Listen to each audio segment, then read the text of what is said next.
We are here in January 2024 on the 16th day of the year. So we're ready to do workbook lesson number 16. Jesus is helping us release all limitations from our mind. He's helping us go from a condition of fear to a condition of love, which is natural as a creation of God.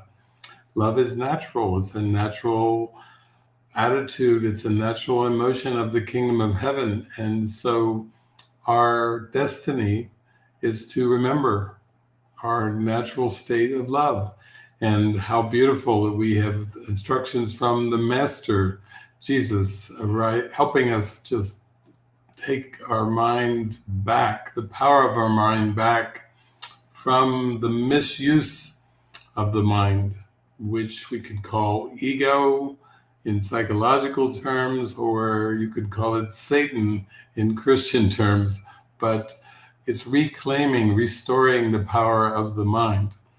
So today's lesson is really the first real strong instruction from Jesus about the mind, about thoughts, about thinking, and also that our thoughts are powerful, and therefore they're not just neutral. They are not to be dismissed. This is the realm of causation. Mind is the realm of causation. So when you're looking at the world and you feel frustrated about the things of the world or the happenings of the world or the events that seem to occur in the world, it's important to realize the power of the mind and to come back to the realm of thought, to the realm of cognition. And that's where we can start to make a fundamental shift and change.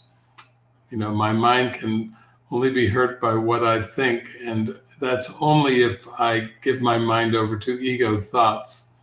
The thoughts that I think with God, my real thoughts, are purely loving and simply radiate eternal love to everything and everyone, so to speak, because it's all the oneness of God's love and the oneness of Christ, which is a pure idea in the mind of God, in the mind of love.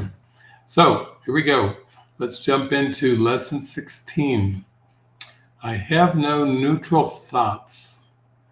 The idea for today is a beginning step in dispelling the belief that your thoughts have no effect. Everything you see is the result of your thoughts. There is no exception to this fact. Thoughts are not big or little, powerful or weak. They are merely true or false. Those that are true create in their own likeness. Those that are false make theirs. There is no more contradictory concept, self-contradictory concept than that of idle thoughts. What gives rise to the perception of a whole world can hardly be called idle. Every thought you have contributes to truth or to illusion. Either it extends the truth or it multiplies illusions. You can indeed multiply nothing, but you will not extend it by doing so. Besides your recognizing that thoughts are never idle, salvation requires that you also recognize that every thought you have brings either peace or war, either love or fear. A neutral result is impossible because a neutral thought is impossible. There is such a temptation to dismiss fear thoughts as unimportant, trivial, and not worth bothering about, that it is essential you recognize them all as equally destructive, but equally unreal. We will practice this idea in many forms before you really understand it. In applying the idea for today, search your mind for a minute or so with eyes closed, and actively seek not to overlook any little thought that may tend to elude the search. This is quite difficult until you get used to it. You will find that it is still hard for you not to make artificial distinctions. Every thought that occurs to you, regardless of the qualities that you assign to it, it is a suitable subject for applying today's idea. In the practice periods, first repeat the idea to yourself, and then as each one crosses your mind, hold it in awareness while you tell yourself, this thought about, fill in the blank, is not a neutral thought.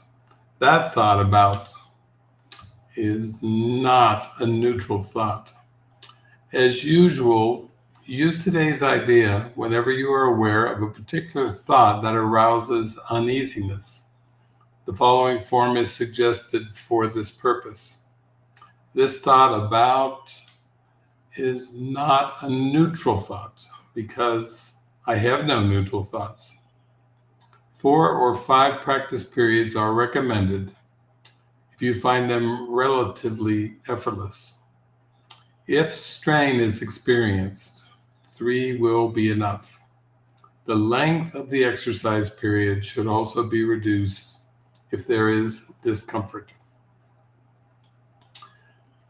Lesson number 16, I have no neutral thoughts. So today when we dip into the text to help support our practice of this beautiful thought, I have no neutral thoughts, let's jump into chapter 2, function of the miracle worker, and let's drop down to sentence 7 here in paragraph 1. It is essential to remember that only the mind can create, and that correction belongs at the thought level. To amplify an earlier statement, spirit is already perfect and therefore does not require correction. The body does not exist except as a learning device for the mind. This learning device is not subject to errors of its own because it cannot create. It is obvious then that inducing the mind to give up its miscreations is the only application of creatability that is truly meaningful. That's profound. It is obvious then that inducing the mind to give up its miscreations is the only application of creative ability that is truly meaningful.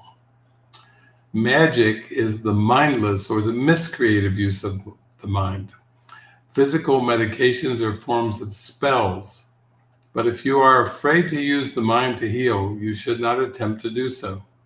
The very fact that you are afraid makes your mind vulnerable to miscreation.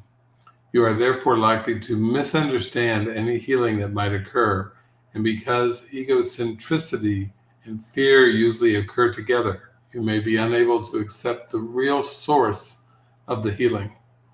Under these conditions, it is safer for you to rely temporarily on physical healing devices because you cannot misperceive them as your own creations. As long as your sense of vulnerability persists, you should not attempt to perform miracles. I have already said that miracles are expressions of miracle-mindedness, and miracle-mindedness means right-mindedness.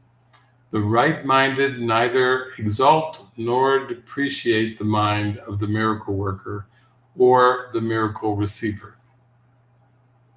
Okay, that's good. That gives us a good start. And then let's jump to the next chapter, to chapter 3.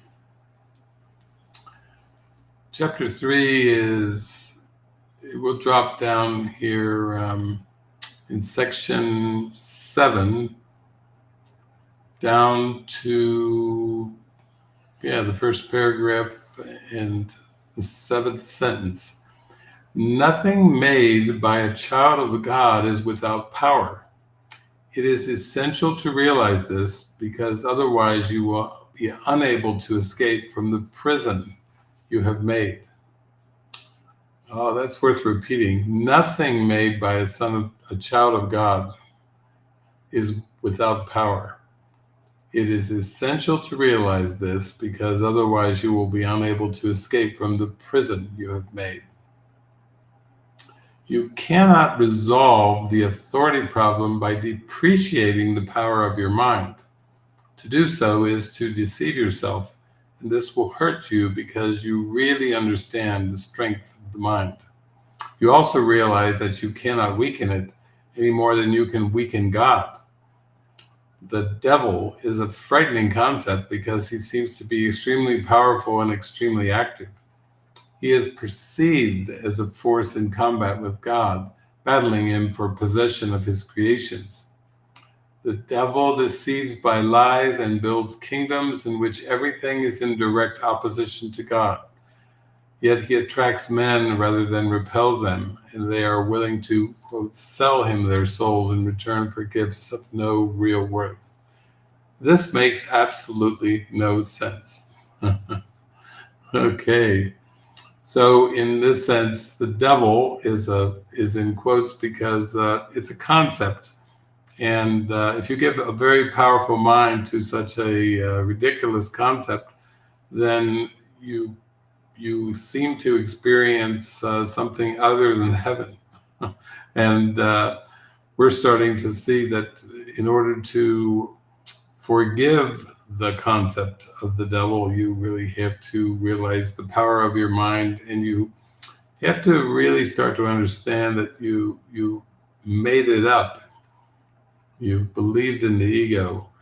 The ego can be dispelled if you withdraw your belief from the ego. But you gave it the power by believing in it, and you can dispel it by withdrawing your belief from it. So that's nice. Those are all beautiful support ideas today. Again, I have no neutral thoughts, and we are dispelling the belief today that these thoughts that we think have no effect. These ego thoughts that we think have no effect. Everything, he says, you see is the result of your thoughts. There is no exception to this fact. So beautiful. What a beautiful way to roll into the day, and what a beautiful thought to have on our mind as we go through the day, as we start to pay more close attention to the thoughts that cross our mind, and remembering that the ones that are true, the ones that are inspired by God, create in their own likeness. Our thoughts of love create love, and our thoughts of falsity project. Projection makes perception. Project an unreal world that we're not going to be at the mercy of any longer. Thank you, Jesus, for leading us with these beautiful lessons. Okay, lots and lots of love. Have a beautiful day.